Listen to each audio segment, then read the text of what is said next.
Pemirsa, untuk membahas mengapa rupiah bisa menembus Rp16.300 per dolar Amerika Serikat dan apakah fenomena ini akan terus berlanjut, telah bergabung bersama kami Direktur Eksekutif Core Indonesia Muhammad Faisal. Mas Faisal, selamat malam. Selamat malam Mas Kevin. Ya, Mas Faisal, apakah nilai tukar rupiah pada saat ini yang berada di level 16.300 yang sudah menyimpang jauh dari asumsi makro 2024 yang ditetapkan sebesar Rp15.000 ini menurut Anda masih aman, Mas Faisal?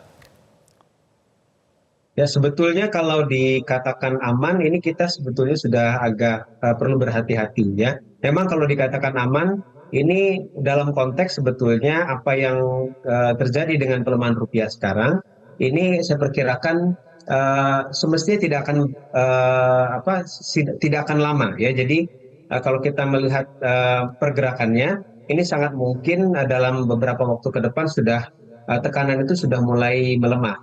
Karena penyebab utama yang paling besar sebetulnya ini adalah faktor eksternal dari Amerika, terutama setelah pengumuman atau pernyataan daripada The Fed ya, Jerome Powell terhadap rencana pemotongan atau pemangkasan suku bunga The Fed yang dikurangi, yang tadinya diekspektasinya adalah 3 kali dalam tahun ini menjadi hanya 1 kali. Dan ini disebabkan karena perkembangan terakhir yang ada di Amerika, terutama dari sisi tingkat inflasi. Tingkat inflasi di Amerika sendiri sebetulnya kalau kita melihat dari data terakhir yang dikeluarkan di bulan Mei itu sebetulnya membaik dari 3,4% pada bulan April menjadi 3,3%. Jadi semakin turun ya, tapi turunnya memang 0,1% yang menurut hemat The Fed ini penurunannya tidak terlalu cepat ya. Jadi The Fed pada dasarnya berhati-hati. Jika inflasi turun tidak seperti yang diekspektasi, karena targetnya The Fed adalah 2% sebetulnya, maka mereka juga tidak akan buru-buru untuk memangkas tingkat suku bunga. Dan oleh karena itu, maka negara-negara emerging markets ya dan juga sebagian daripada negara maju di luar Amerika mengalami pelemahan terhadap US dollar. Dan Indonesia memang salah satu yang pada saat ini kalau kita lihat dari secara year to date pelemahannya ini termasuk yang paling besar ya di Asia Tenggara secara year to date ya. Nah, tapi kalau kita melihat ke depan sebetulnya tekanannya semestinya sudah mulai melemah ya. Mas karena kalau kita melihat dari ke depan ya, terutama tekanan-tekanan yang lain yang mengena pada rupiah ya, termasuk kemarin-kemarin di bulan-bulan lalu misalnya pembelian dolar itu juga tinggi karena menjelang musim haji. Nah, ini sudah lewat musim tersebut, jadi kita harapkan sebetulnya ke depan ini tidak akan lebih atau paling tidak akan mencapai 17.000 dan kemungkinan juga tidak akan mencapai 16.500. Ya, di level ini Mas Faisal, pengusaha sudah khawatir karena kondisi ini kita tahu melemahkan produktivitas dan daya saing industri. Apakah menurut Anda kekhawatiran terjadi PHK besar-besaran itu tidak akan terjadi melihat perkembangan terkini?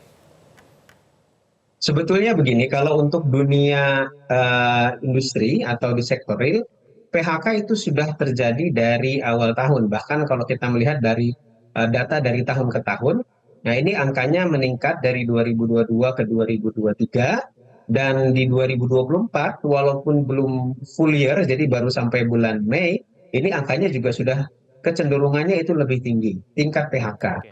Artinya tekanan terhadap dunia usaha, dunia industri itu sudah mulai terjadi terlepas dari pelemahan nilai tukar dolar pada saat sekarang. Nah, dengan melemahnya tingkat nilai tukar dolar, tentu saja tekanannya akan menjadi lebih besar karena banyak industri manufaktur itu masih bergantung pada terutama bahan baku dan bahan penolongnya dari luar negeri. Impor yang baik itu industri makanan minuman, industri obat-obatan, elektronika, otomotif, dan lain-lain.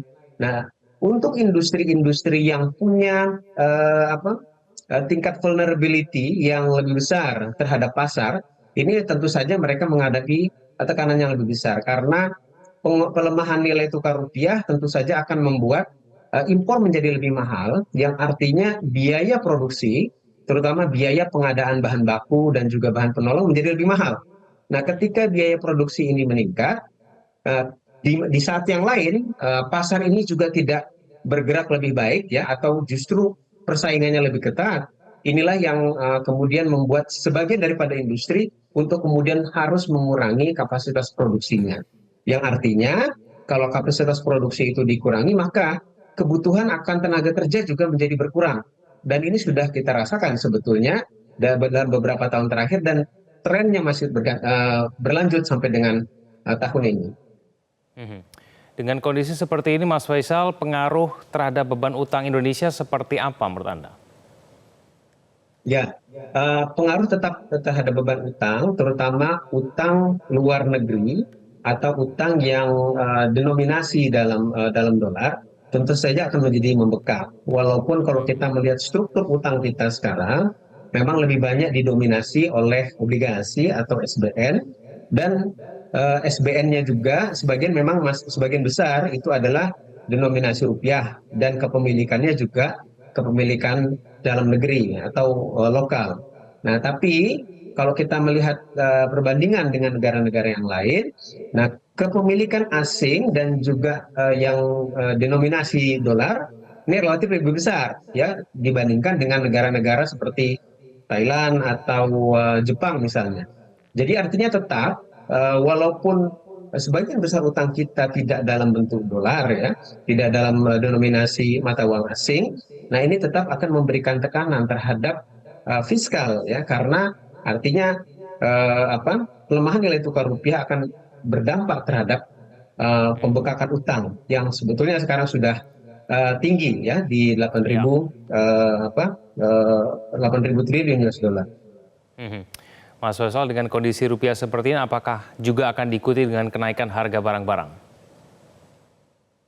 Ya, kenaikan harga barang-barang itu akan terjadi, terutama barang-barang yang berasal dari impor ya. Jadi ini adalah imported inflation, baik itu barang-barang konsumsi ataupun barang-barang produksi. Nah, barang-barang konsumsi ini terutama kalau yang tersebut saja yang sehari-hari dikonsumsi oleh masyarakat, misalkan produk-produk makanan yang kita banyak mengimpor seperti gandum, eh, kedelai dan juga bawang putih dan lain-lain, kita banyak bergantung pada luar negeri, termasuk juga gula. Ya, jadi ini kecenderungannya berarti akan lebih mahal ya ketika rupiah itu melemah. Demikian juga tadi barang-barang produksi yang saya sebutkan, bahan baku dan penolong untuk input di industri manufaktur akan menjadi mahal, dan bukan hanya industri manufaktur ya, tapi termasuk juga untuk kebutuhan yang lain seperti misalnya untuk infrastruktur ya, kebutuhan untuk barang-barang yang terbuat dari besi baja misalnya. Nah, sehingga ini tentu saja akan membuat inflasi di tingkat konsumen dan juga di tingkat produsen meningkat, Mas. Mas Faisal, karena kita tahu beban anggaran akan meningkat karena jumlah uang yang dibutuhkan untuk membayar bunga utang ini akan meningkat, sehingga ini akan mengurangi ruang fiskal untuk pengeluaran lain. Apabila nanti pengeluarannya akan semakin banyak, kira-kira menurut Anda pemerintah akan melakukan apa untuk menambah penerimaan? Mas Faisal. Ya, dengan ruang fiskal yang terbatas, ini pilihannya tentu saja ketika ingin membatasi utang, artinya membatasi juga pelebaran defisit APBN, maka opsi yang lain adalah mengendalikan dari sisi belanja dan mendorong dari sisi penerimaan. Nah, tapi kita tahu bahwa masing-masing daripada pilihan ini tidak mudah, terutama misalnya untuk mendorong penerimaan ya supaya utangnya tidak bertambah banyak. Nah, ini dalam kondisi seperti sekarang, dalam perekonomian seperti sekarang tentu ini lebih susah dilakukan karena justru pelaku usaha dan juga masyarakat pada saat sekarang justru mengharapkan lebih banyak insentif dari pemerintah ya untuk keluar daripada tekanan yang datang dari eksternal maupun juga dari dalam negeri. Nah, oleh karena itu upaya untuk menambah penerimaan dari pajak maupun juga non pajak, termasuk juga cukai, PPN dan lain-lain, dalam kondisi seperti sekarang juga harus berhati-hati karena bisa menjadi backfire ya bagi perekonomian. Nah, Ya. yang lain adalah opsi mengendalikan dari sisi belanja.